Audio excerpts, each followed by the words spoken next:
Bingo Blitz rules.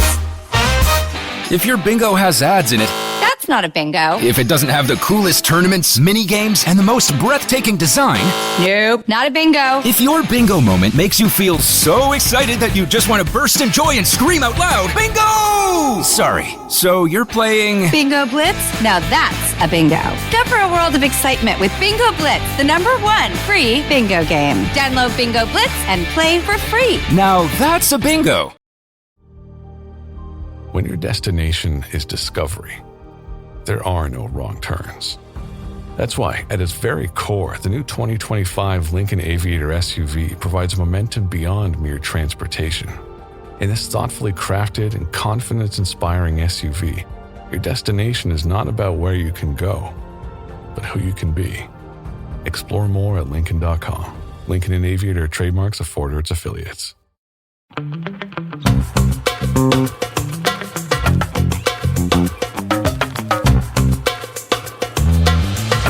Hello, everybody, and welcome back to another episode of Don't Blame Me. Today, in our quest to get all of the Try Guys, we got Zach here. You gotta catch them all.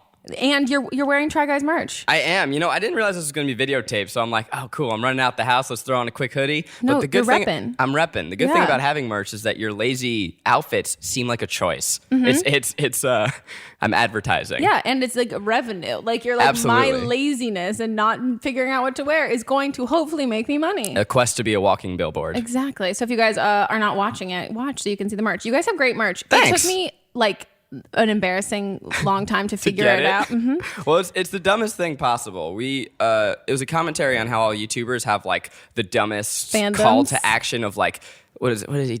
Who dabs on the haters and all that shit? Let's just stop We talking don't- about who cares? them. Yeah, we won't Those start there. fuck faces. So we started with Horn the Homies, where just a joke, but we're the Try Guys. So the Triceratops. So we got a little dinosaur. But it's in your colors too. Yeah. That's like the one where I was like, my friend was like, yeah, and I love that it's in their colors. And I was like, yeah, me too. I totally got that this whole time. Part of it is I just like, we used to have some shirts that said like try in big letters, and I can't wear that. It's too like try hard. And it's like so horrifying. Like if I'm out in public, I'm just like, hey, look at me. I'm me. I'm me. And it's confirming it is in fact me. It just feels too full of myself. So I'm like, let's do a cute logo. Yeah. And I would rather wear that. And I think people would rather wear that. I think it's like more fun. At least me as like a fan like of things. Like I'm more likely to wear merch where it's like I don't want not that I'm like embarrassed to be fans of people. But like I don't want to like walk around with someone's face on like a shirt. So when I see people who do that, unless it's like JoJo Siwa, like I'll wear her face. I want a fucking JoJo Siwa shirt. JoJo, so if you're listening, bad. please send us some Dude, shirts. Dude, sold out. Her shit is sold out everywhere. It's unbelievable. She's in I think she's in Kohl's as well. Yeah, no, I think she is. She's like absolutely crushing. Did you see Justin Bieber and Yeah, of course. It's Did great. you see the Justin Bieber issue? Oh my God, Melissa. Hi, let's introduce you. Hi. With this telling you about JoJo Siwa and Justin Bieber. JoJo had the most obscene over bubblegum car with her face on it. And like yes. it No, was like I did Lisa see this, Frank yes. vomited and shat on the same time and decoed a car with it. Yes. And did Biebs tell her to burn it? No, it was. Why do I know that it's West Coast Customs who did the car? I just know. You looked into getting it. You're like, are they selling more of these? Is this more? Can I get this wrapped? So they posted on their Instagram, and he commented on that and said, "Burn it." And then she's made it into this whole thing of like, "Burn it" is like her new like slogan. Oh, God damn it. I know. And then he apologized. She's a savvy kid. Dude, it's crazy. Okay, guys, this is Don't Blame Me. It's an advice podcast where you guys call in, you leave us voicemails and tell us what's happening in your life, and then we try and help you as best we can. Did you emphasize try because I'm here? Mm-hmm. Oh, no, maybe I appreciate it. subconsciously. Thanks. It's like when Gabby and Allison were here separately, and I realized that I kept singing their like international question, and I was like stealing it and using it for our thing, and they both were like, by the way, you do that. And I was like, wow, I do. It's my bad. I just love them. And so the phone number for that is 310-694-0976. Holy shit, I remember. Wow, that was huge. Yeah, we went a little bit of a little long break, right? A little long break. A little long. It's been a month. It has been a Welcome month. back. Thanks so much, and welcome you. Yeah, welcome I'm glad to be time. here. To prepare for this, I listened to a little bit of Ned's podcast, and then every time he talked, I muted it to think what I would say so that I could be better than him. Yeah, so that's my really only goal Perfect. here today. If you listen to Ned's podcast, this one's going to be better. I also censored. Well, I don't read all the. I will go through and pick questions that I like. Just in general, I don't necessarily know which. Sometimes it'll be specific for a guest, but I'll usually read not even the summary, but the subject of them. I vetted yours a lot less than I vetted his. Dope. Well, because he's a little more. He's a little cleaner. And has a human larva, like a baby thing. Flesh sack that's going to grow into a college student someday. I just felt like I was very because our questions get really extreme, super sexual sometimes. Yeah, and, I'm here for it. I'm into it. I just kept picturing Ned talking about his wife and all this stuff, and then being poised with this very gross sex question. I was like, I can't do it. I'm definitely grosser than him. I think left to his own devices, he would become the best version of.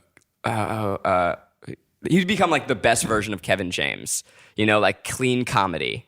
Oh, okay. Yeah. Okay. That Whereas, makes sense. I take my pants off whenever I can on camera, and it's always the goal. Okay. I had another segue about taking pants off, but it doesn't matter. We're moving on to the actual podcast. Oh, guys, yes, and international callers, don't worry, we didn't forget about you. You can email us an audio file at meghanpodcast@gmail.com. And we can give you advice too, because we know you have problems, not just in the U.S. Okay, we're starting now. Let's do it. Let's begin.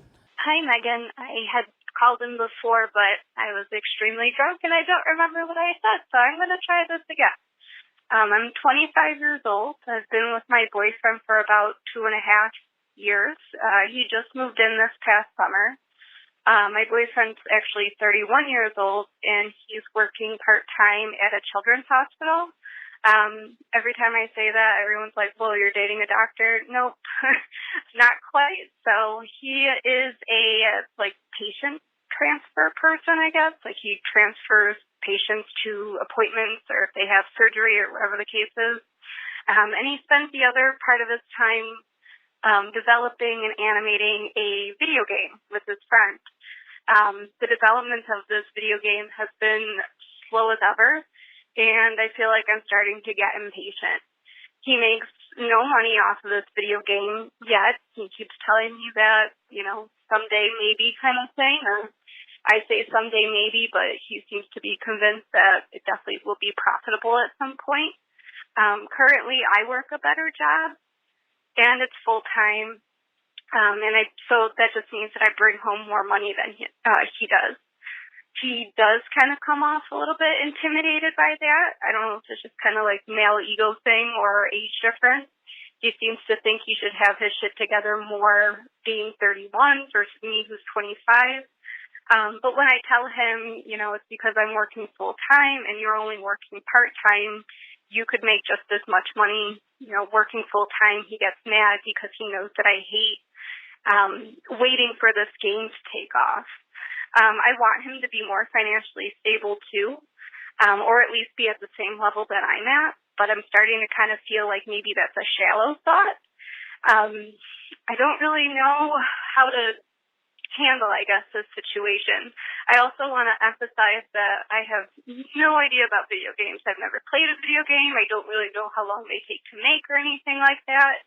So I don't want to be unreasonable either. I know I'm completely ignorant when it comes to it. But I also want to be with someone who's financially stable. I want to actually have a future with him, and it's hard to picture that when I know he's not at that point yet. Because he is kind of a little bit older than me, I also don't want to be waiting forever either. Any advice on the, situation, and even how to handle a guy who maybe feels a little bit more intimidated, making less money than his girlfriend, or being even less successful to some degree than his girlfriend, at least when it comes to financial. I would greatly appreciate it.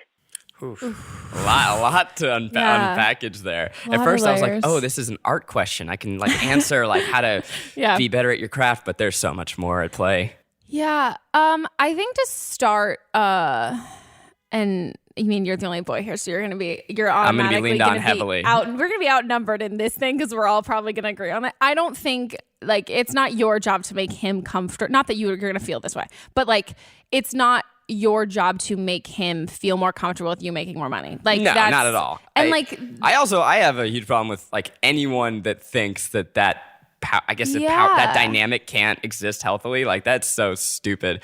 But it sounds like part of the problem is that she wants him to make more money, and which I also think is, like, instilled in women in general, that, like, you're like, I don't necessarily think that, like, I won't say it's selfish. I wonder, though, I get questions that I have automatically. If, like, moving in together, I think, like, someone else's financial, I think drive is more important than, like, income. Yes. And someone's, like, what they, like, having, like, a passion and a drive towards something and, like, really wanting to do something and really caring about it. It's like marrying, like, a teacher. Like, teachers don't make a ton of money, but they're dedicated. Like, and they really love that. What would bother me more is my partner seeming like my partner doesn't care or isn't motivated. Yeah. I have so many, like, first of alls that I want to address on this one. Start. Because my first of all is that there's absolutely no shame in working at a hospital and not being a doctor. I think that's, like, my girlfriend's a nurse. I know a lot of people that have miscellaneous jobs around the hospital, and they are all valid and awesome.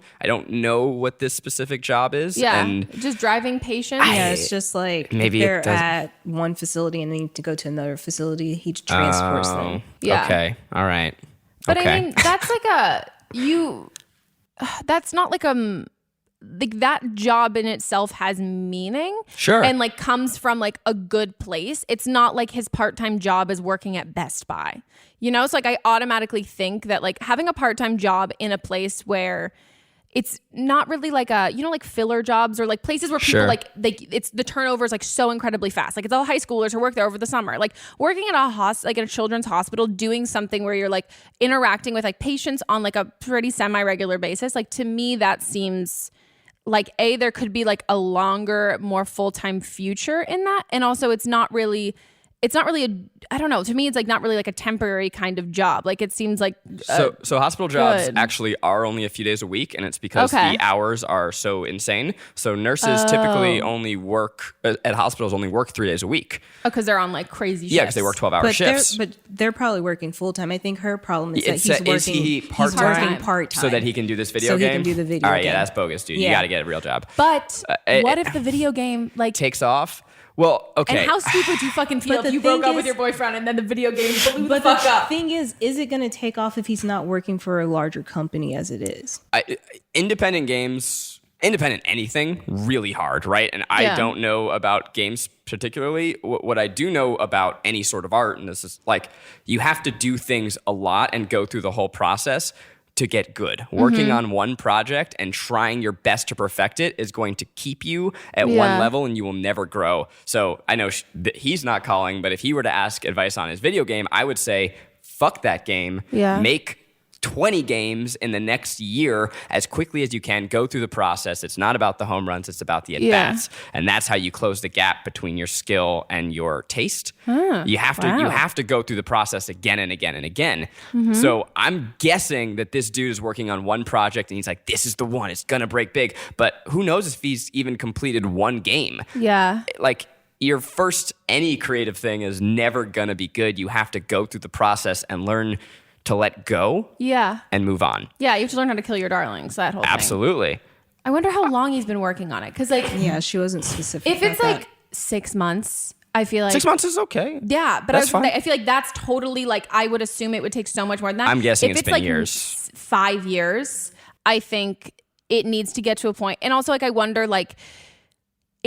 Are they pitching it? Like, are they trying to sell it? Like, if it's just been in the development stage for, like, a really long time and they're trying to perfect it, exactly like you're saying, like, trying to get to this level. It's not going to happen. Yeah. I'm sorry to say, man. And if you're withholding, like trying to sell it because, like, you're waiting for it to be perfect, like, that probably means you don't have a lot of confidence in it. Yeah. And so I think if it's not totally trying, obvious, that was me. Like, I a couple of years ago was working on like one project. I'm like, this is the one. And I made it and I realized it wasn't perfect. And I was just like working on frames. Like, okay, if I change this edit by a couple seconds, it'll work now. I'm like, no, it's like not till I started making content for the internet. And I like within a year made 65 things. And now all of a sudden I look back a year later and I'm so much better because you have to go through it. But I think some things some things can take a really long time before you see like a great outcome. And that doesn't necessarily mean that they're not worth it, but like there have to be the steps in that. Like it has to be moving forward. It can't just be like, if you're at the same stage and it's just two people, like him and whoever he's doing this with, if they're at the same stage and it's just them working on it and it's not moving forward with like other aspects besides just like developing it, then I'm like, then that needs to be something. Then I think in her eyes, like I think that is kind of cause for concern because it's just, I don't think there's anything wrong. I guess we should go to the financial aspect of it. Right. And I think she's probably right on that he feels uncomfortable and kind of like threatened by it. And I will say I have made more money than every guy I've ever dated, like ever. And I'm now at the point where if I was dating a guy who like had a lot more money than I did, I'd probably feel weird because I've been like used to that aspect. And I think like not even necessarily like feel weird. I just like, I also am somebody who I don't like other people paying for things. I don't feel comfortable with that. Like I don't like when people like, I feel uncomfortable if someone like would offer to pay for a ton of stuff.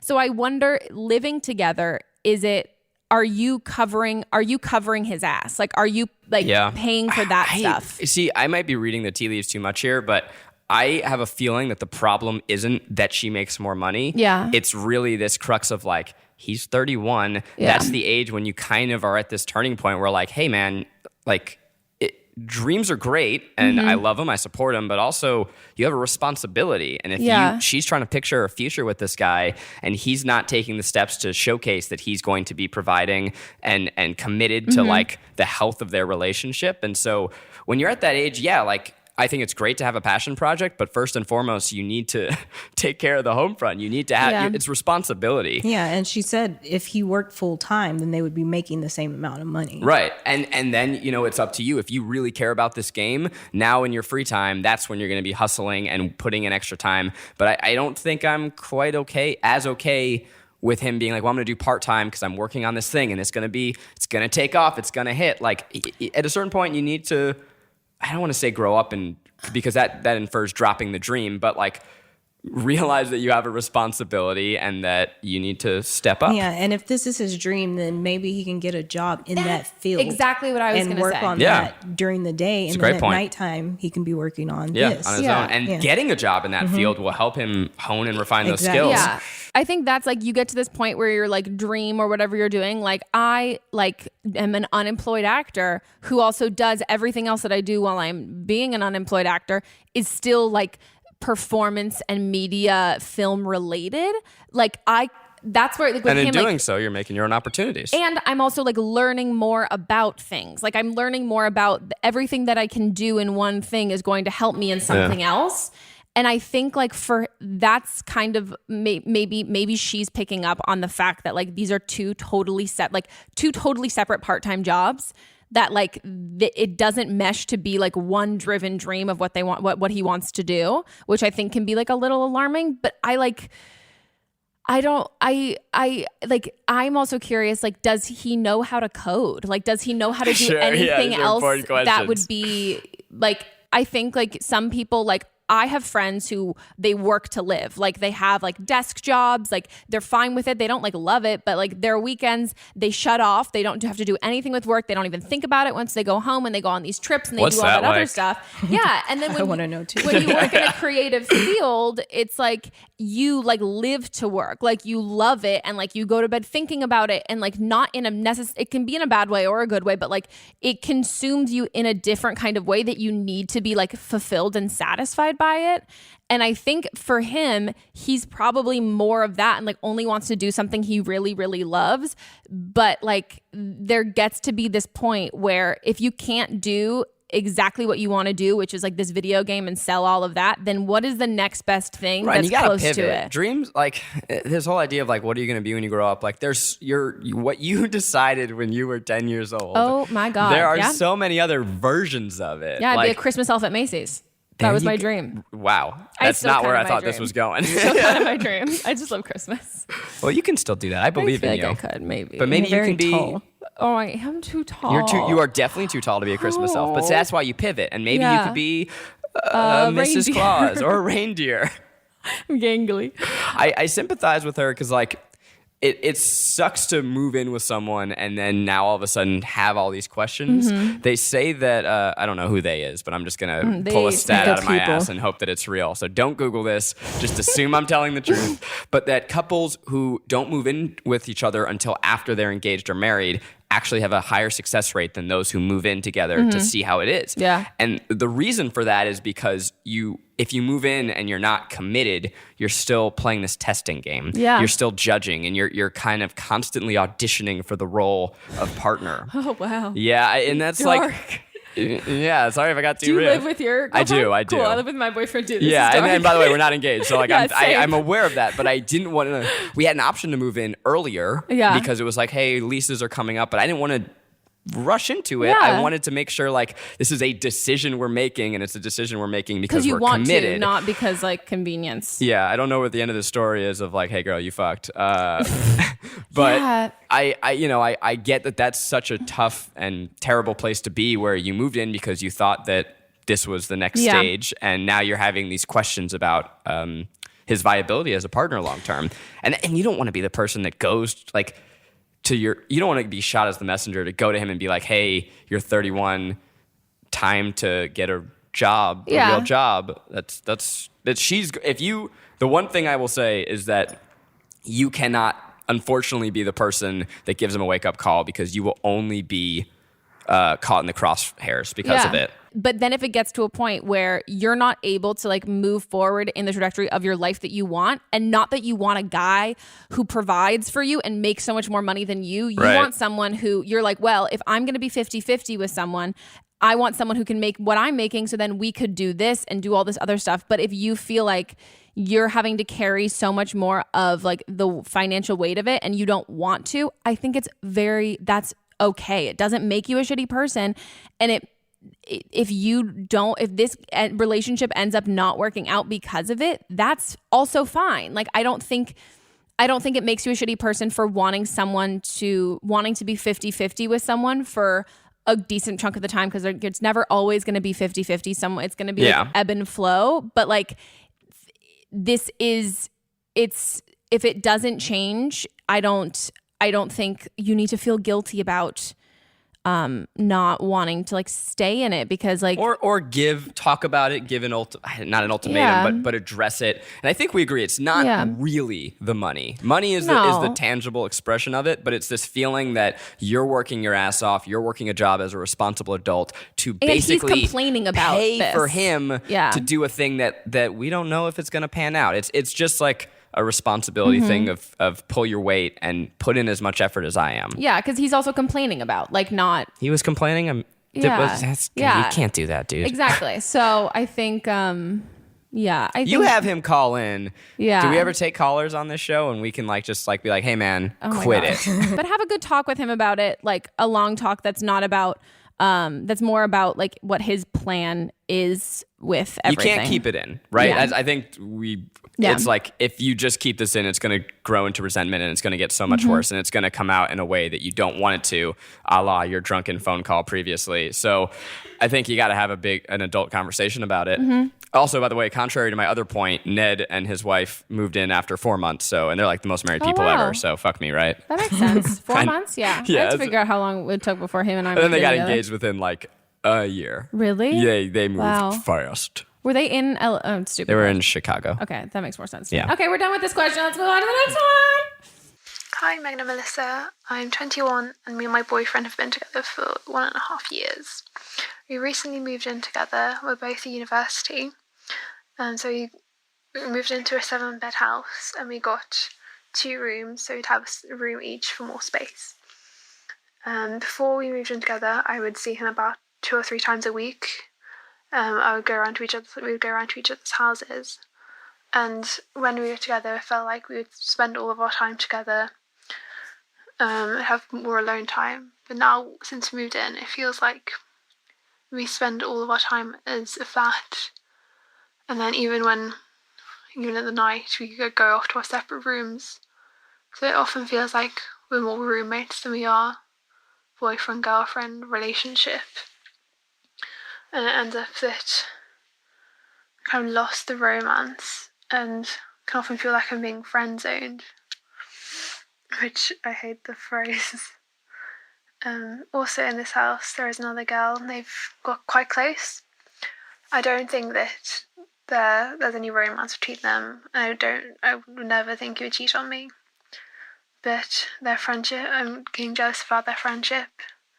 They spend quite a lot of time together, and they seem to have quite similar interests.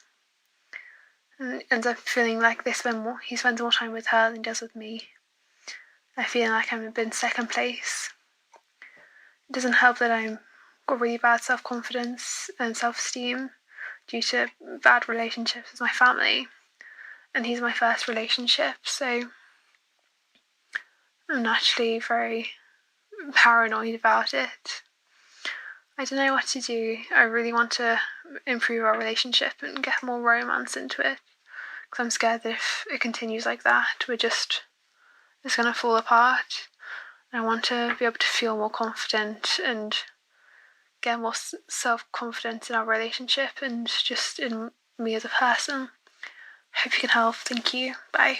Oh my God. I feel like you should start, because I feel like you're gonna you should start. Mine's really, you got a lot going on over here. I saw physical recoils throughout the room.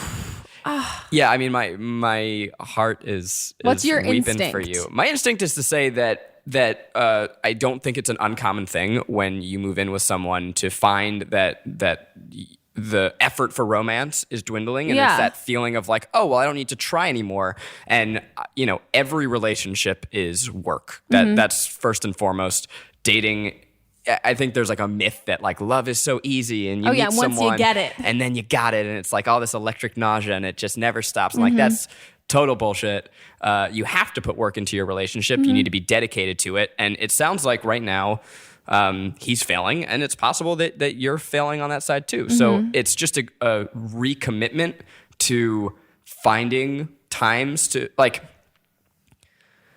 It's a recommitment to finding times to like go on dates, and just because you live together now doesn't mean that you're going to just stop doing all those things that you were doing when you were dating. Like have a day of the week where you say like, hey, I'm going to take you out to dinner. You go home, you change, and you just spend time, just the two of you. Because I think it's really easy to fall into a pattern, and then all of a sudden, you are roommates. Yeah. What do you think about the other girl? The other girl? There? I don't feel good about it. I don't feel good. I definitely... You don't want to let your imagination run totally wild. Yeah. But like... Yeah, guys suck sometimes, and like their minds wander. Yeah, I don't want to like. I think you guys definitely feel that some shit is going down and that she needs to watch out. But I don't want to fuel the paranoia. I think that like you need to be confident in yourself, and it shouldn't be about like I'm going to block her out or I'm going to win him back over her. I think you just need to focus on your relationship. And make sure that you like make him fall in love with you every day, and you fall in love with him, as opposed to focusing on like the preventative. It's not defense. Yeah. Play offense. Yeah. Okay. I'm glad that you're gonna give that advice, because mine is so different. Which that is like a you can only see you. We've got two girls who are like, we're very like, this is like, we've had this talk so many times. Because we've been there. Like I have been this girl. And what I would say is like, there is an aspect of paranoia for sure. I would say the term, like her saying that she's like has all these like self-confidence issues and all of these things. I'm not saying that she doesn't, but I'm also saying that like her putting this like weird feeling she has about this guy, her boyfriend, and this other girl, and chalking it up to her like family issues and past relationship issues is not a conclusion she came to on her own. It is something that she was told when she made a comment about feeling uncomfortable. Yeah. And that's gaslighting. Like, that's what that is. Like, I'm not saying you're like, I'm not, and also I don't know any fucking guy who I've ever been gaslighted by who's been actively aware of even what gaslighting is. So I'm not saying that was his like goal going into it. And I'm also like assuming he said that. But if I have learned any fucking thing, and also I have like the craziest story to tell you later about like my friend who had a similar thing of like 4 years later of like a thing that they thought that someone told them like, no, the crazy. 4 years later, turns out they weren't crazy. Your gut in this situation is never going to be wrong. And the condition I will give you that is if you have had a jealousy thing with him and every girl that you've ever been around, right? Then there's something with you. But if this is the one, but if there is something specific about this that makes you uncomfortable, there's a reason.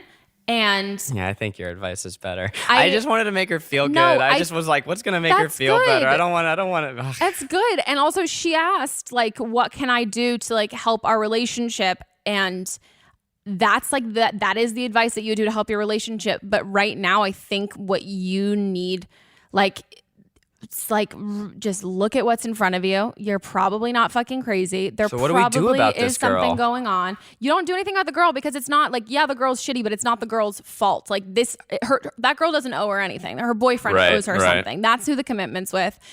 And I think like you need to have a conversation with him and don't take. Well, do you want when it comes to the truth, you have to figure out if you actually want to know.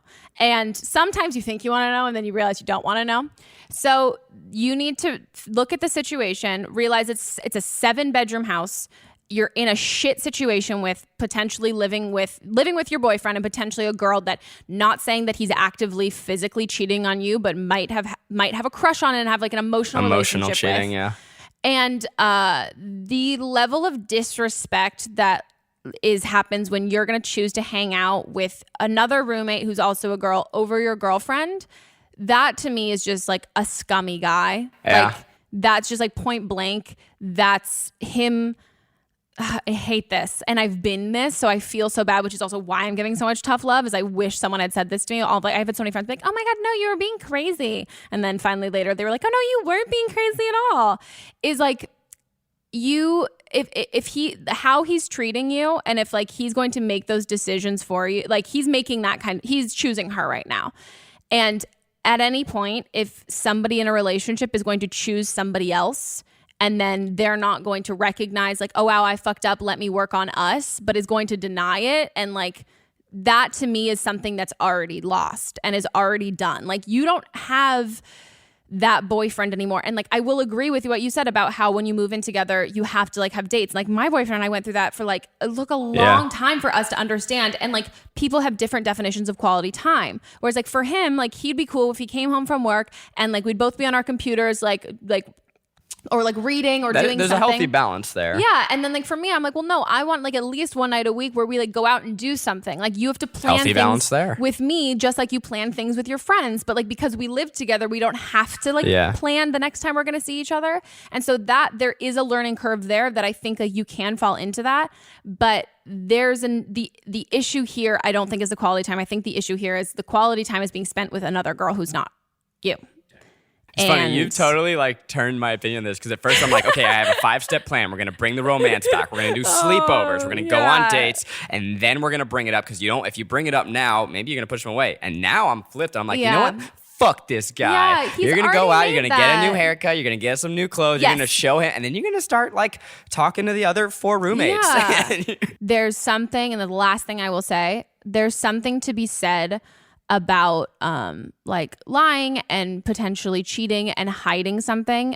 And then there's something to be said about being potentially cheated on or whatever with somebody that you also live with. Like that, like he's not trying to hide any of this. And if he was, and if this was something that like if he was hiding it, I think it would be a better situation because like this is just zero regards for your feelings at all. And I think even if like there is nothing else there, him choosing someone over you, whether it's like even just a friendship with another girl, choosing that over you and you expressing that you want like more romance and all this stuff and it's not being met, that to me is I would want to be with someone who chose me as often as I chose them. Right. And I just don't think right now He's that's not what's doing it. happening. He can have friends, like tight homies who are girls. Yeah. That's awesome. But you've got to be the number one. Well, and you just have to, and even if they want to spend, like, you have to spend time together. Like, you're saying that you're being picked second. Like, even if he's spending half his time with his friends, you're and half not in a his time relationship with anymore. you. Then that's no. it's like, and what are you doing? He's being a coward about it, and I think you need to you're have hookup buddies. Exactly. Again. And you're saying you feel like you're being friend zoned, and I honestly, it sucks, and I hate this, and and if you want to DM me on Instagram and talk about it, I totally will. Like, I will fully get into it with you. But like, I'm also interested in the follow up. So loop me into that. You need to realize that this isn't on you and that he's done something to make you feel really insecure, and it's his job to listen to you when you say that and tell him that. And if that doesn't change, that's your answer, you know? And it's not worth it. It's really, really not. Because that'll just fuck with you more and then you'll need more therapy. But also go to therapy. It's great. I love therapy. See, I was a responsible 21, 22-year-old Really? man where I knew I was trash, so I just stayed away from people. You know, I didn't subject them to me. Hey, I'm like, I don't do commitment. Like, I'm just like having fun. No, I just scared people away. Oh, my God. Okay, should we go on to the next? I'm 19 and I've been with my boyfriend for about a year and a half now. Whenever we first started dating, he was a virgin and I wasn't, but he still wanted to, like, he didn't want to have sex, but he wanted to do other things to me. But he felt, like, weird about me doing anything to him. And so that went on for, like, a few months of the beginning of our relationship. And since then, like, we've had sex and, you know, done other things. But now he's always, like, ready to go because he's a 20-year-old guy, you know what I mean? And I'm not. And I feel like I was more so when we first started dating, but as our relationship has evolved and we've gotten more comfortable with each other, I don't know, I'm not always right in the mood. And the other day he told me that it sort of hurts his feelings whenever, because he will offer to, like, do something to me if for some reason he can't. You know, if he can't, like, if we've just had sex or something and this is weird.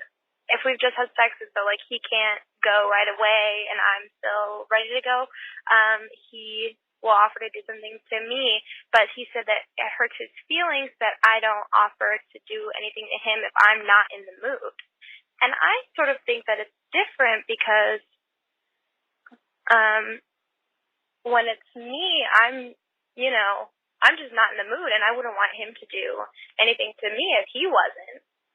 And so I guess what my question is am I in the wrong? Am I being a weird person for not, wanting to do something to him, even though he says that he would do the same for me? But then I feel like he's never not ready. You know what I mean? Like, he's always willing to do something. Anyways, so am I being selfish, or is he sort of not being very understanding? I need to know, like, frequency. I don't, like, I need more specifics here of, like, how many times we talking in a week? Is this, like, once a week? Is this, like, 4 days a week? Is it every day? Three times a day. Yeah. I mean, he's 20. I mean, I think, like, what this boils down to is, like, a difference in sex drive. And we've talked about this before on the podcast of, like, I think, like, sexual compatibility is, like, a really important thing in being with someone who has, like, an understanding of your sex drive and, like, or is that, like, on the similar, like, where you're at with it. I think he probably has a higher sex drive than you, which I mean, 20 years old? Yeah. He's a bunny rabbit. He's just ready to go. He's the Energizer bunny. Yeah. And I think I am wanting to know why they didn't have sex like, I'm wondering, does he masturbate? Like, right. Because if they were not having sex, like, was it like an abstaining from everything kind of thing for a while? And like, is that the only way he's getting off? Is like with that, like, is there any sort of, I don't know if there's What's your like opinion on masturbation in a relationship? I think for sure, go for it. For sure. I think if like I'm in the mood to have sex and like you're instead like jacking off, I'd be like, hi, hello. I'm over here. Exactly. But I think like if I'm not in the mood, or if I'm like, you're in the fucking shower, or if I'm like not home, or if it's like not that, I think if you're choosing that over like having sex, then I think that's a problem. Yeah, but like I don't have any sort of. So just go tell your boyfriend to jerk off a bunch. Yeah, but if he is, here's what I'll say. I think like, and this might be surprising. He'll be like, "Wow, my God, I didn't think you'd say that." I don't think like he.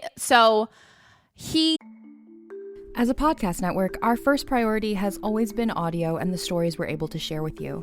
But at Realm, we also sell some pretty cool merch, and organizing that was made both possible and easy with Shopify.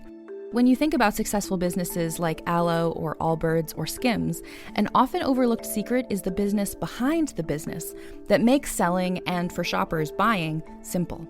For millions of businesses, that business is Shopify.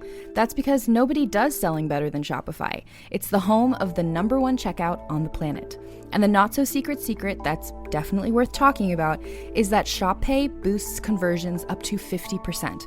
That's more happy customers and way more sales going. If you're hoping to grow your business, your commerce platform better be ready to sell wherever your customers are scrolling or strolling, on the web, in your store, in their feed, and everywhere in between. Businesses that sell more, sell on Shopify. Upgrade your business and get the same checkout we use with Shopify. Sign up for your $1 per month trial period at shopify.com/realm, all lowercase. Go to shopify.com/realm to upgrade your selling today. Shopify.com/realm.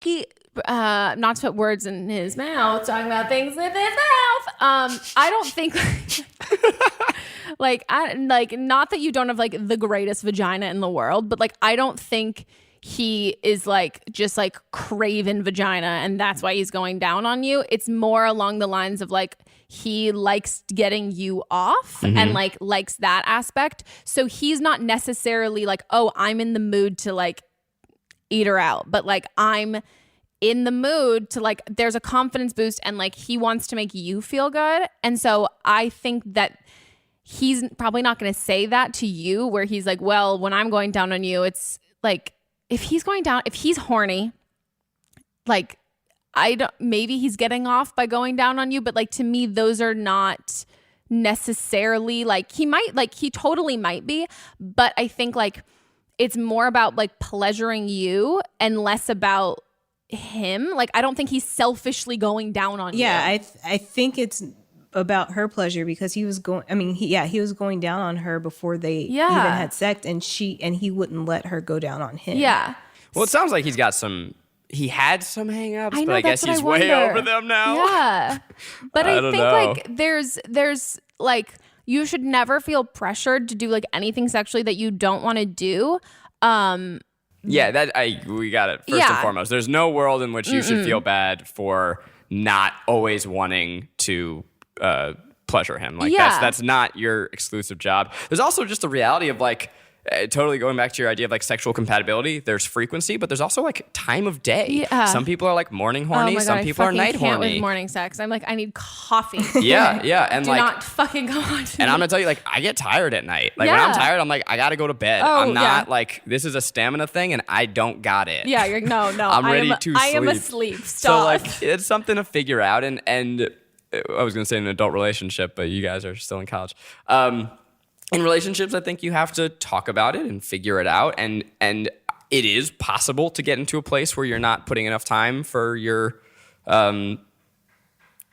physical relationship, and that's an important component. But I don't think I think it's okay. You shouldn't feel pressure. That's not a good place to be. No. It's not going to go well now, and it's not going to go well in the long run if you feel like you're doing something out of obligation. Sex is supposed to be fun and intimate and an exchange of passion and fluid. And fluid. Gross. Juices. Use a condom.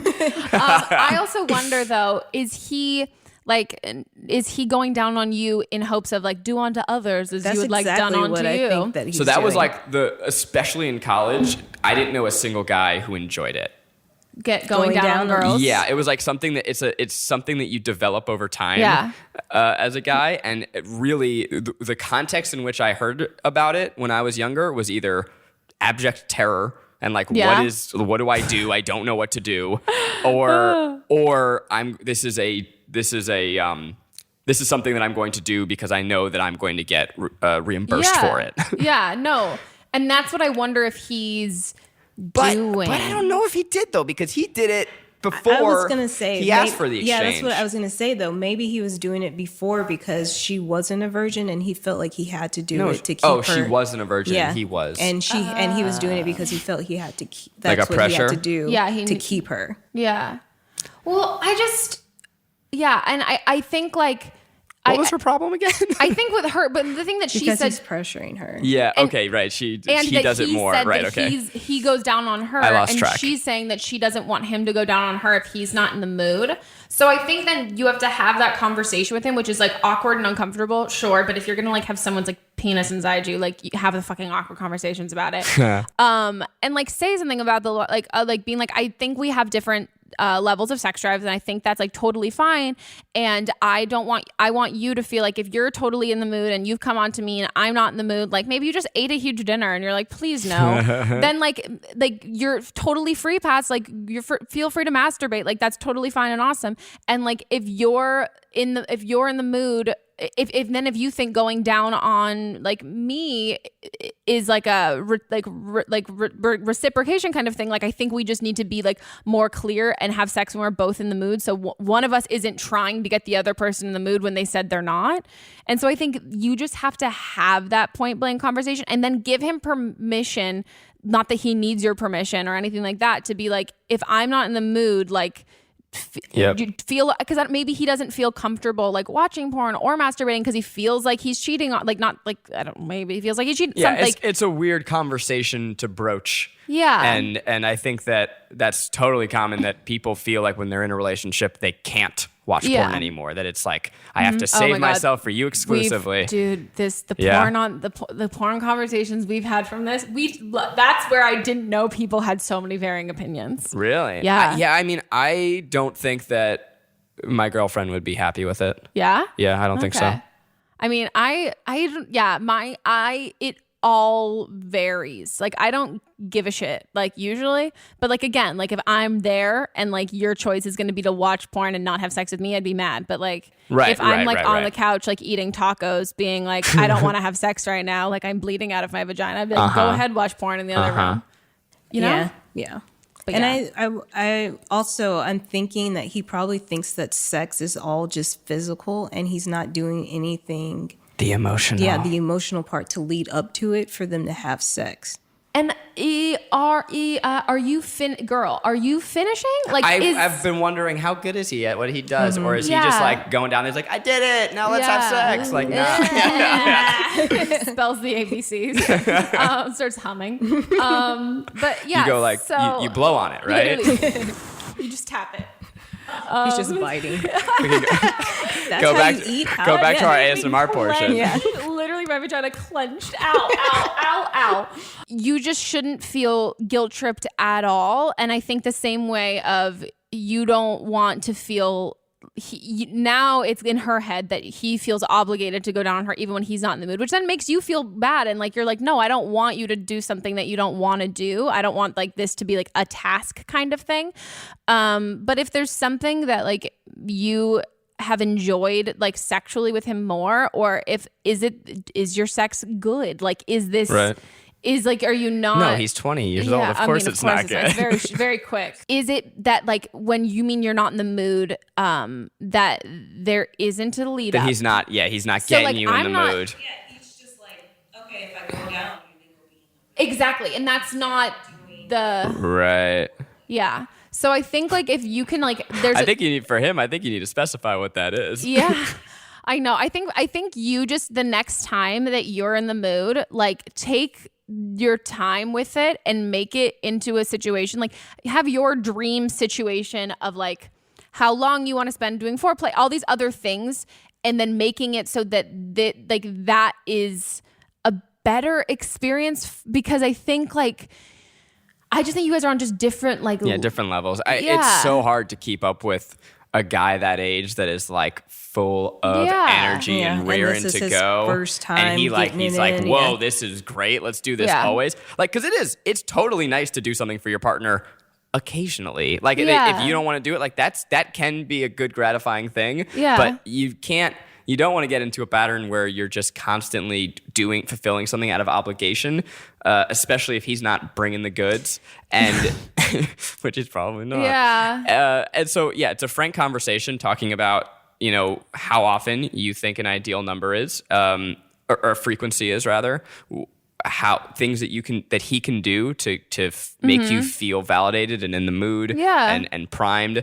And then frankly, it's possible that sexual compatibility just isn't there, and that's something that you'll then have to figure out. Yeah. But like if you're at a place where you're like, I would ideally have sex once a month, and he's like 3 times a day, that's an incompatibility that's real, and that's not your fault, and that's just something that's inherent with differences between you two. But it sounds like she was into it in the beginning. Like, it's not like you shouldn't feel bad about yourself. It sounds like you enjoy sex and that you're giving it to him plenty. Yeah. And it's just he has unrealistic expectations. Yeah, but probably in the beginning, it was probably whenever she was ready. Yes. Yeah, so now it's not that. Yeah. And I think like my overall advice would be like, in general, like as a takeaway for everybody, like you should, sexual things or anything regarding that, you should never be doing anything in wanting it in return. Like that shouldn't be it. Like if you want to go down on your boyfriend or your girlfriend or whatever, that should not be because you want them to reciprocate the favor. Like that should be like, if he's going down on you, like it should be because like he wants to. And dating if you want to give if you want to give a random fucking blowjob, it's because like you want to, not because you've been asked to or you feel like you should. Like you're going to resent them and you're going to feel uncomfortable if it's not your idea. And you're going to resent that dick. Exactly. Don't resent that dick. And I think like that's... I want a t-shirt. It's going to make you feel like... It makes you feel gross too, because it makes you feel like someone's doing something to you that they don't necessarily want. It should make him feel gross. Like, it's not fun to get... Like, and like, do you want like a pity blowjob? Like, is that what he wants? No. Like, he wants... And like, that's not what a relationship is, being like, hey, I'm horny, like, suck my dick. Like, that's not how that works. You should never... When your destination is discovery, there are no wrong turns. That's why, at its very core, the new 2025 Lincoln Aviator SUV provides momentum beyond mere transportation. In this thoughtfully crafted and confidence-inspiring SUV, your destination is not about where you can go, but who you can be. Explore more at Lincoln.com. Lincoln and Aviator trademarks of Ford or its affiliates. Feel obligated either way. And if you feel, but you both have sexual needs, like you shouldn't feel obligated to do something like this. But in order to not feel obligated, you have to have that conversation about what you guys need. And if you guys can't meet each other's needs, then you're not right for each other. Then you're not right. And then that's also very much okay. Like I wouldn't date a guy who's like, oh, by the way, like I think you're great and awesome, but like I don't go down on girls. And I'd be like, that's awesome. That's so much. I don't do you. Thank you so much for like, so glad to meet you. Like, we're not going to hang out with you again. Yeah. Like, look, sex conversations are totally like still taboo, but this is a big part of sharing your life with someone, is meeting on that level. It's a totally important part of your relationship, but you have to agree and meet each other at the same place. So find out if you guys are right for each other. Yeah. Well, best of luck. Use protection. Don't get pregnant. Don't get pregnant. No, don't do it. Okay, guys, it's time for a quick break and we will be right back. See you soon. So soon. I'm sorry I'm talking so much.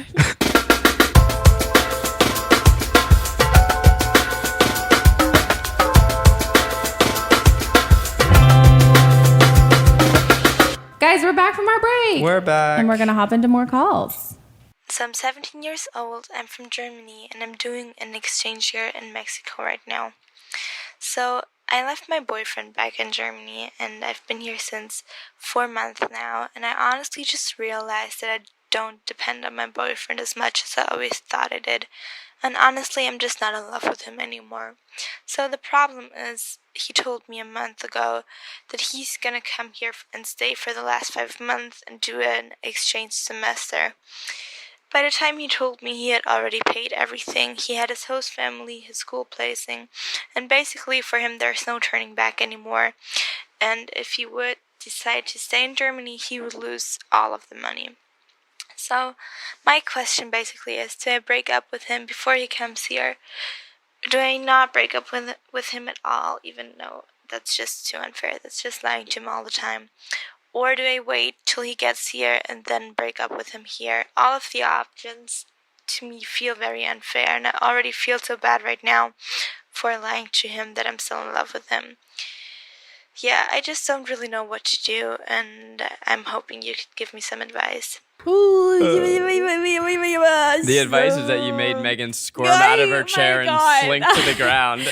I feel so bad for her. Like, I feel bad for him, of course, but like being like, okay, this may be not what you want to hear, but sometimes when like my life's sucky, I love when people are like, wow, that really fucking sucks. Like, let me just tell you, like, an acknowledgement of like, yes, hey, you know how that thing that you think is really shitty? Dude, yeah, it's shitty. It is like, I'm it's fully shitty. validating. Like, I like don't want to be you right now. Like, just know like this is like, I'm really sorry. This fucking sucks, which might not make you feel better, but sometimes it makes me feel better. What an uncomfortable situation. Holy fucking shit. And you know, I'm just gonna jump ahead and say, rude of him to book that trip without asking you. Super presumptuous. Also, 5 months. That's a lot. What the fuck? Was he gonna stay with you for 5 months? Where's he living? That's fucked up. I kind of think it's kind of one of those things like with pyramid schemes where if you're stupid enough to buy into it, like I kind of am like, well, you did this to yourself. If you're gonna get a non-refundable fucking ticket and all of this stuff, like part of me is like, well, shit, like you should be out of that money because that was a really presumptuous decision. I also want to say maybe there was some conversations that you felt okay, like you didn't know he was necessarily being really serious about, or maybe he read too much into stuff. So there might have been a part in like which you feel guilty for kind of like maybe not shutting him down, maybe not encouraging and saying that you really want him to, but not shutting him down when he said he was going to do this stuff, which I think is fair because like when you like decide you don't love somebody anymore, oh my God, it's the most, oh my God. And I'm a ghoster, a serial ghoster. Yeah, I'm ashamed to say, well, I've been ghosted on and I've done it myself and neither is fun. No. You're amongst friends. You are. We are big ghosters and we got shit from people saying that. I've only broken up with someone once, but also I've like barely had any relationship. So I don't know why I'm on this podcast. I have no advice to draw from. But it was the most uncomfortable thing I ever did. But I was like, I have to do this. I can tell you like me and I don't feel the same. That's great. Because I would just ghost. But then I did it before a shift, like one of her shifts, like she was going to work and like we met up and like, I don't know why I'm telling this story. Why am I putting myself out there like that? But it was like, and then I had to think of like, do I ruin your day by telling you now? But I realized like, no, I have to rip this Band-Aid off. Yeah. I'm not going to continue to lead you on. There's never a good time for that conversation. Yeah. I think like you just right now, like just need to fit, like it's the lesser of the evils. Like it's all shitty. Like it's all going to be shitty for him. He's going to be mad at any of them. I think if we're going to rank them, I think the worst thing you can do is break up with him in where you are. Yes. Do not let him come. Don't let him get on the plane. Don't let him get on the plane. You know what sucks? Blowing a couple $100 or $1,000. Okay, well, what sucks? Wasting a couple $1,000. You know what's worse? Flying to Mexico, getting dumped, and having nothing to do for 5 fucking months. That is awful. You're going to put school. Oh God. I kind of miss that. Is he going to be studying there? But are they going to be in the same? If they're coming from the same school previously, they're probably going to end up being in the same study abroad. Like, you know what though? Hold on. Maybe let's let him go to live Mexico. Liz McGuire life. Lizzie McGuire. I was going to go like an Eat, Pray, Love. Paolo. Find a Paolo. Discover yourself. Where in Mexico are you? Mexico City? There's a lot to do there. It's a big city. I love Mexico City. You guys can avoid each other. You know what? I'm going to say no. Let him go. You guys, fuck this. No. Here's what I'll say. Okay, and I think I love the Lizzie McGuire life, but I think, which like speaks to me, I think you just have to let him make that decision. So if you break up with him beforehand, he might still want to go. Yes, and that's okay. Because it's not refundable. You need to be okay with that because there's no good solution here. And like the little bit of discomfort, not the little bit, the discomfort that it's going to give you to be in the same city as him, like I think we need to be sensitive here that there's a lot on both sides. Yeah. But don't let him get on the plane assuming that he's going to live this fairy tale with you. I would say, like, FaceTime. Immediately. Don't call. Right now. FaceTime, face-to-face, and have this hard conversation now. It's going to break his heart, probably. Oh, shit. There's no... his heart's going to get broken but either way. It's going to happen. And it's okay. Like, we need to tell you, it's okay to feel this way. You're 17. Not every relationship is going to last. This is unfortunately something that may happen a couple times in your life. And the people who are older are going to tell you that we still haven't really figured out how to dump people. No, not at all. And also like he's allowed to be mad at you too, which for like sure. You need to be okay with like all of that. And like yes, it could, in any other way, it could have been like, oh, if he didn't spend this money and you had figured it out.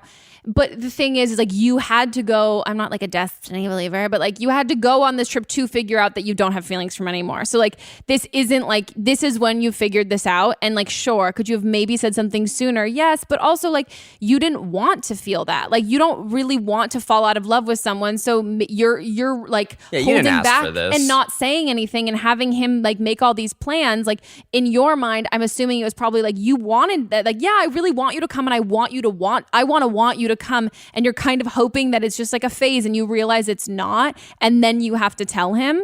And I think you just need to be really like just honest with him, and then also just like before he even can like say anything, just apologize and be like so aware, like I'm so sorry of the situation that this puts you in. Like I'm so aware, like I know I played a part in this, and I really should have done this, and I shouldn't have let it go on this. I should have stopped you when you were talking about coming, but like I really thought that this was like something I was gonna get, like this was just a phase for me. Like I thought I was gonna be over this, and it was just like me in my head. But like as the days get closer to you coming, like it like is killing me thinking that you're gonna get on this plane, and I don't want to ruin your trip, and I don't want any of that stuff to like flight. It is. Yeah. And like, I need to say this because like, I've already like, you feel like you've been like not saying something enough that it's going to hurt him. The quicker you do it, the fucking better. I want to highlight though, my favorite thing that you said, not you, our caller. Okay. Whatever. Everything you said was wonderful.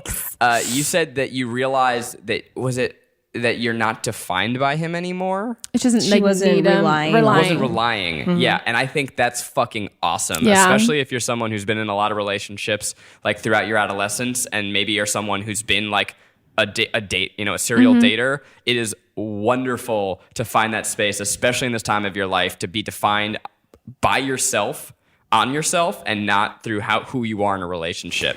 It's a totally huge and important step that I am all for. I think that being single is one of the best and most formative times in your life. You need to figure out who you are just by yourself, and not in the context of being defined by your relationships or how others make you feel. Like, savor this time, especially abroad in what I assume is a wonderful city. Like, grow, find yourself, find things that you like, be self-defined.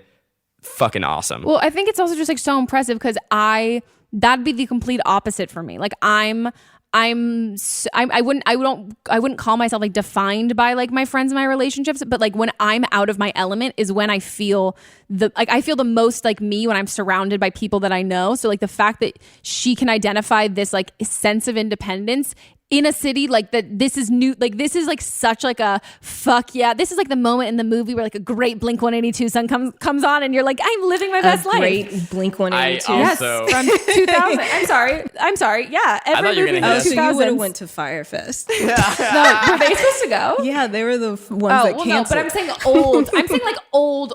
I Like, thought you were gonna hit me with a hey now. This is what dreams are made of. I thought you meant You're an All-Star, which is Smash Mouth's my favorite song. No, I'm Lizzie McGuire. Hey now. But yeah, so I think like it sucks no matter what. And I think you need to, there's a level of being aware of the role that you played in this hurt and how there are things you could have done to prevent it going this far and hurting this much financially. But still, he did this without asking exactly, her. that's what I'm going to say. It's like you have to know that there's like, just recognize that, but then know that that's not all on you, because you would have figured this out and you would have broken. And I've had friends who did this where they went abroad and realized that they're like, oh, I don't want to be in a relationship anymore, but they don't have to do anything about it until they get back. And he took that choice away from you. So like both of you are guilty in this. And also he did a lot of these, he did things that is now putting you in a position where you have to make this difficult, like start this difficult conversation, but you didn't ask him to spend all this money. So that guilt, know that that's not on you. Like, at all. I don't have much experience here, but with breaking up, I think it's important to accept a level of responsibility and own up to it, and that's okay. But also, it's not exclusively your fault. Of course it isn't. And frankly, I think it'll be helpful for this young man. I've been calling him Heinrich in my head. Heinrich needs to know, he needs to hear that what he did wasn't okay and why. Help him, as your parting gift, help him not do this again to someone else. Oh, he's going to feel like a fucking idiot though. Yeah. And like that's going to be the biggest lesson for him of being like, wow, should not have been this kind of presumptuous. And we do stupid shit when we're 17. But you know what? Years from now, you'll both look back and laugh. Yeah. And I really want her to have her Paolo moment. Like, you know? Like, I want everyone to have their Paolo moment. You still want him to come to Mexico, though? I do. Yeah. I still kind of want him to, too. But on his own, I want him to they choose can have to. their own separate. I think so. And maybe, you know what? Maybe they'll fall in love again under the stars. And it'll be like they need to go apart to come back together. Who knows? So poetic. That's how I would write this story. Yeah. Are you a hopeless romantic? What's your star sign? Astrological sign? Leo. Are you? When's your birthday? July 26th. Okay, I'm a Leo, too. My birthday's August 4th. I am not super into astrology, but I think my moon is also Leo. Oh, wow. I'm a Leo. Okay. Attention. Yeah. You love attention. I love the sound of my own voice. Yeah. I have a great. podcast. I love the best part about having a podcast is that you have headphones on and you can hear yourself talk. And it's like, wow, I sound really good right now. Mm-hmm. It's the best. Next one. On to the next. I'm 22 years old and a recent college graduate. In August, I went through a very toxic breakup with my ex of 2.5 years. It was very serious. Like, there was a promise ring involved. But, looking back on it, he was very manipulative and verbally and mentally abusive. And actually, the way he broke up with me was telling me that I was physically and mentally unattractive, that I don't follow through with my goals, and that I don't have my priorities straight, and that he's ashamed of me. Anyway, flash forward 4 months to now, and, I'm starting to get over him, starting to, try to start getting over, all the damage that he's done to my brain by all the manipulation and gaslighting. And my mom finds a note in our mailbox written by him, and the note contained $50 in total, $25 in hard cold cash, and $25 in a Target gift card, and 3 notes, one of which was dated for New Year's Eve, but I opened it anyway because he doesn't rule my life anymore. It was like how he had found a note by me that was written in 2016, and the gift card was established in 2016, and he thought it was a sign, and that he gave me all these song recommendations, but they were all love songs, and I'm sure it's all about what he's thinking about me, and I listened to them. They were all literally love songs, and I don't know what to do at this point. I mean, thanks for the cash, but he's coming up to my house uninvited. This is exactly what happened when we broke up. He would come to my house at 10 p.m. at night trying to talk to me.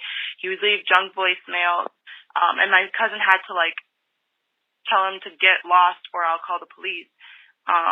And then he said he would leave me alone, but 4 months later he hasn't left me alone, and I don't know what to do anymore, because it's as soon as I start to get over him, it he comes back, and I don't know if like this is a restraining order situation. I don't know if I should just like contact him one more time and be like, don't talk to me, don't show up at my house anymore.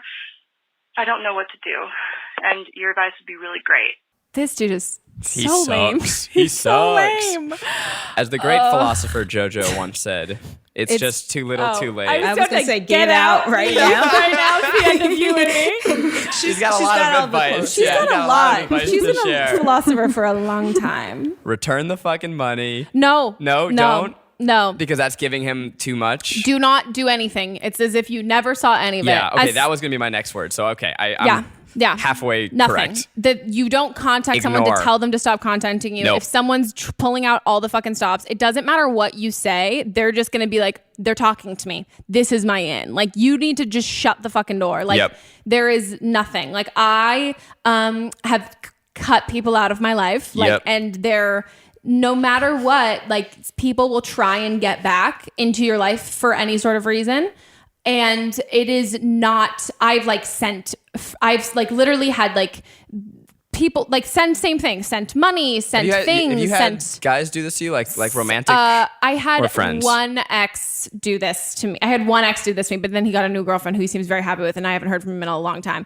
But it was the same thing. Guys are fucking nuts, huh? Well, he was fucking nuts. God. But yeah, no. So there's a level of like when somebody is so detached, like as you're obviously we're in the situation, and so this like just knowing like based on if you're listening to the episode, make sure you watch it to see our reactions. Like these are people who we don't know you guys, and we're saying that this is fucking crazy and like he's being insane. So just know that like just point blank he's being like fucking weird and crazy. So when somebody is doing those things and pulling out these stops and just like being ridiculous to get your attention, it doesn't matter what attention you're giving them, even if they're not listening to what you're saying. If you say, don't ever speak to me again, they're like, I have a chance. All they're seeing is you speaking to them and the contacting. So if you give an inch, she's going to take a mile. Just cut and run.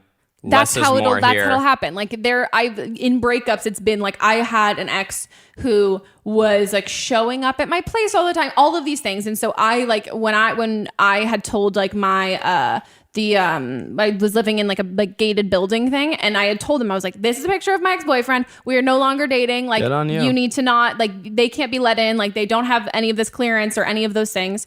And then I would also say you need to talk to your friends about it and your family and be like, if you find a note, don't tell me. If you see this, throw this away. Because that's the other issue is like you shouldn't, you need to block numbers. Like that's the same kind of thing. Like I don't feel any sort of guilt to like the people that I have like cut out of my life because like their numbers are blocked. Like I don't see blocking. That. Like don't have like don't be able to like go check in on him on Instagram. Yeah. Like every single platform possible. He don't exist anymore. And like and everybody needs to support that and like your family, like all of those things. And so 4 months I would say is not a super long time. My ex, when we broke up, I got a message, like I literally it was like out of a fucking movie. I got a text from him and I walked into like, you know how in like movies they have like, just like in the grocery store, they have like stacks of food in a way that you would never like actually do that. They had it at Ralph's, a stack of butter. I walked into a stack of butter, like a fucking full pyramid. You knocked down the pyramid? I knocked down the pyramid because I got the text message and I was like, I hate my life. I was like, this is so cliche. But I got a text like a year after. I think you need to hear it gets better. It gets butter. So I would give it that time. And for the people that I've like cut out of my life, the frequency of trying to contact me it dwindles over time. Like when you don't give them any sort of you don't acknowledge them at all, it slows down. It might not stop for a long time. But the more that you don't engage at all, the more that you're going to be able to heal and get over and move on. But when you let somebody who's like talk to you in a really toxic and manipulative way, even if you come back at that knowing that and you say like, no, I'm not listening to this, I'm not handling it, you're just going to be taken right back to when you did do that. Like your interactions with them, like it's going to give you a pit in your stomach and it's going to remind you of all those things and it's not helping you grow. And I have struggled with that too, of being like, well, I want to be like, I'm like a strong person who like is not going to like let these, like how this person like emotionally abused me, like define me. It'll be different this time. Yeah.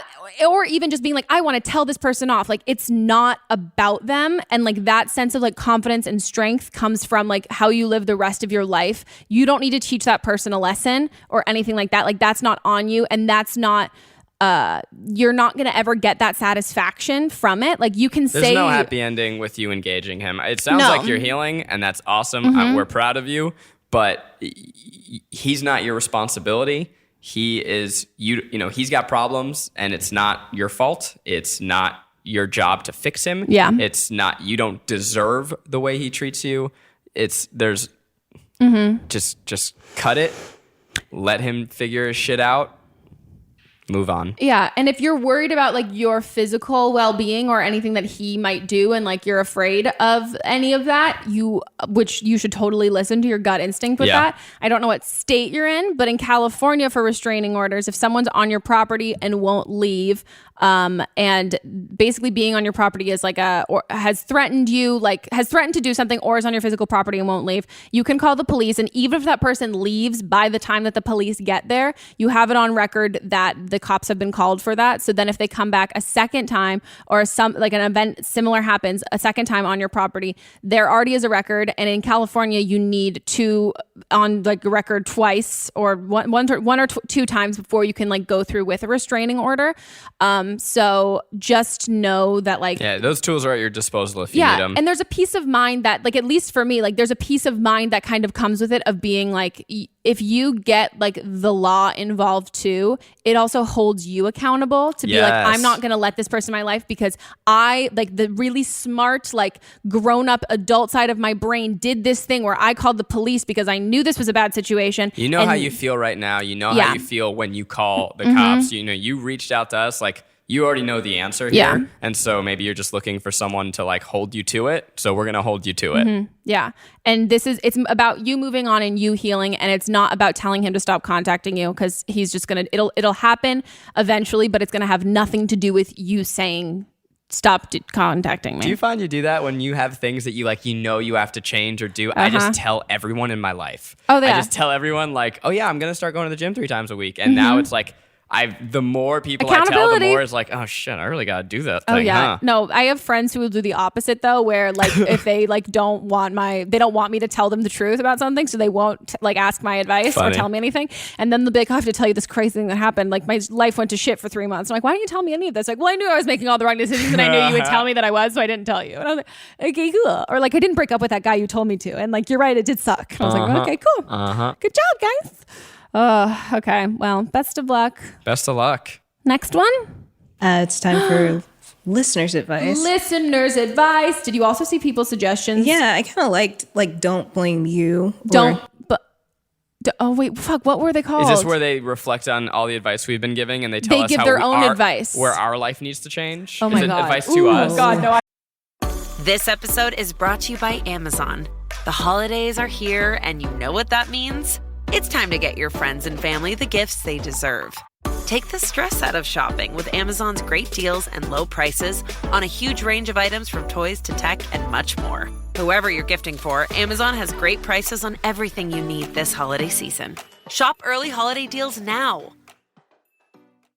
I don't need that. I don't need that. No, it's when listeners call in with advice for other callers that we've had already on the show. I'm trying to remember what they fucking suggested we call it. Yeah. They're killing me right. All of them are killing me. Yeah. Being, man, we commented it so many times. Okay, well, I'll remember it eventually. Is it Don't Blame Us? That was one of them. So this is from the episode with Lindsay from Almost 30, and this is the girl that had was inspired to drop out of school because Megan had, and we had told her to try out community college. You're an inspiration. Well, it's terrible. That's like the worst part. Hi, Megan. I am 23 years old, and I am just going to leave some follow-up advice on the episode with Lindsay discussing the girl who had dropped out of college.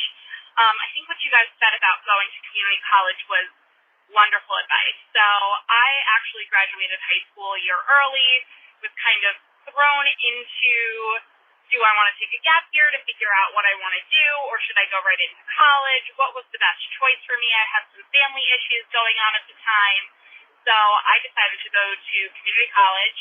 I thought I wanted to be a teacher, so I decided to work at a daycare at the same time. I took classes part-time, went to work full-time, and it really helped me figure out that that's not what I wanted to do. I spent less than $10,000 on my first 2 years of school.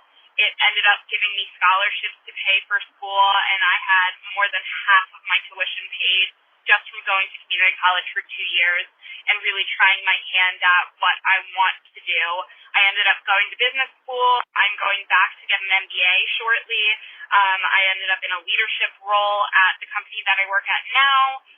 So great advice. I would suggest really just trying a million different things. I wanted to be a lawyer, ended up working at a law firm, didn't want to do that anymore. So just making sure that you attempt everything once. College is expensive. You don't want to go for something that you're not going to end up using. Oh my God, wow. She is the host for dropping out, not me. Yeah. I would like to reappoint her to be the one that everyone asks for advice about dropping out. Wow, that's like hella impressive and like a really good PSA for like all, like she should be the commercial for community colleges. Yeah, I mean, I think that just was. That's like great. That was great. I want to go to community college. Dude, same. I want that kind of drive. Like that's like impressive. Very impressive. That's incredibly impressive. So I'm go so, community college. I'm so glad that I'm here listening to others as opposed to the calls that are going to reflect on this episode and be like, yo, that Zach guy was a fucking idiot. He didn't know what he was talking about. There are some where I've gotten some from mostly. Well, I'll call him out. Melvin got so much heat for his episode. So I don't think anyone's ever even gotten close. Cool. I don't think so either. Well, yeah. I'll add to that community college thing. Like, a ton of my friends from my friend group at college were mismatched for either our college or their major. And so many of them changed and are so much better, so much happier for it. I have 2 friends who took a full year off and they're doing unbelievable now. And I think had they just like persevered, pushed through, stayed the course that was clearly not right for them, not making them happy, they would be in much worse situations now. Yeah, I think I'm not a huge fan of like the whole like throw into the swimming pool and then like if you can't swim, like it's fine, like you'll just float to the top once you drown. Like I don't really love that whole thing, and it's also like a very expensive way to drown. So I'm a huge proponent of like just finding what you want to do, but like not everything's fun all the time, and like knowing that like you're gonna have to do stuff that like isn't necessarily fun, but like you shouldn't. I don't know, like your mental health shouldn't like be sacrificed and all those other things. There's a difference between hard work and being mismatched. Yeah. Like I also know someone who has so much anxiety just at the idea of school, and then she was top 10 of her class, and it's like, no, you're doing good. You just need to find coping mechanisms and some release. There are others, my aforementioned friends, who like, this is not right for you. Let's change the major. Let's figure it out. Find yourself. Yeah. And clearly the caller is case study of why that can be really great. Oh my God. Go you guys. It's so impressive. You. It's almost inspiring me to go back to school. Oh, maybe the section you can take classes online. Can the segment be called Can't Blame Ya? Can't Blame Ya. That's cool too. That's good too. Yeah. Well, that is our episode. Zach, thanks so much for being on. You gave great advice. Thanks for having me. And you weren't problematic at all. This is great. I'm relieved to hear. And now you have to force the other Try Guys to come on. Yeah, I know that I'm here as a way to get the other two. No, you do realize you and Ned have shot to the top of our favorite Try Guys because you're the two who've come to this. This was really fun. No, I had a great time. You give great advice. I'm sorry you had to listen to so many like young girls talk about sex. It's fine. It's all fine. I was gonna say like my pleasure, but there's no good way. I just not. Please don't. I heard almost myself everyone say it. I'm was like, no. over 18. Yeah, so it's true. Okay. Yeah, we try. Yeah. So where can people stalk you on the internet? They can stalk me. You can. So actually, it's if you pay some money, you can go into the white pages and find out where people live. That's what Melissa and I do for everything. We do it all the time. You can follow me at Korndiddy, a joke that just stayed with me, and that's my username forever. Or follow us on the Try Guys, youtube.com/Try Guys. Yeah. And if you guys want to be on an upcoming episode, if something's happening in your life and you need some advice, give us a call at 310-694-0976. International listeners, email us an audio file at meghanpodcast@gmail.com. You can stalk Melissa and I through the links in the description as well. And if you want to find out where else you can listen and or watch Don't Blame Me, this podcast, you can go to don'tblameme.show. We're on YouTube. We're on Stitcher Premium, where you can listen to bonus episodes. It's pretty exciting. Okay, guys, see you next week. Goodbye. I won't be here.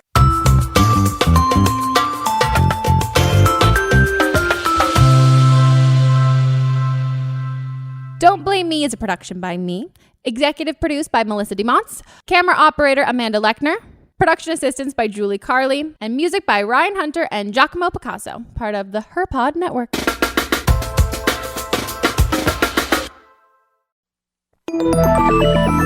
Listening to a podcast should be time well spent, and I promise it will be if you'll give this podcast a try. It's called Something You Should Know. I'm the host, Mike Carruthers, and in every episode, I talk with leading experts on topics I know you will find fascinating. From why people can't keep secrets, what your favorite music says about you, why your pet acts in strange ways, and so much more. Something You Should Know is designed to give you information you can use in your life and give you great intel that you can share with others. I'm told it's a binge-worthy podcast. And with over 1,000 episodes, there's a lot to binge on. Something You Should Know has been ranked in the top of the Apple Podcast charts consistently for a long time. I know you're going to like this. I just need to get you to try it. Something You Should Know. It's available wherever you listen to podcasts. Hi, this is Rob Benedict. And I am Richard Spate. We were both on a little show you might know called Supernatural. It had a pretty good run, 15 seasons, 327 episodes. And though we have seen, of course, every episode many times, we figured, hey, now that we're wrapped, let's watch it all again. And we can't do that alone. So we're inviting the cast and crew that made the show along for the ride. We've got writers, producers, composers, directors, and we'll of course have some actors on as well, including some certain guys that played some certain pretty iconic brothers. It was kind of a little bit of a left field choice in the best way possible. The note from Kripke was, he's great, we love him, but we're looking for like a really intelligent Duchovny type. With 15 seasons to explore, it's going to be the road trip of several lifetimes. So please join us and subscribe to Supernatural then and now.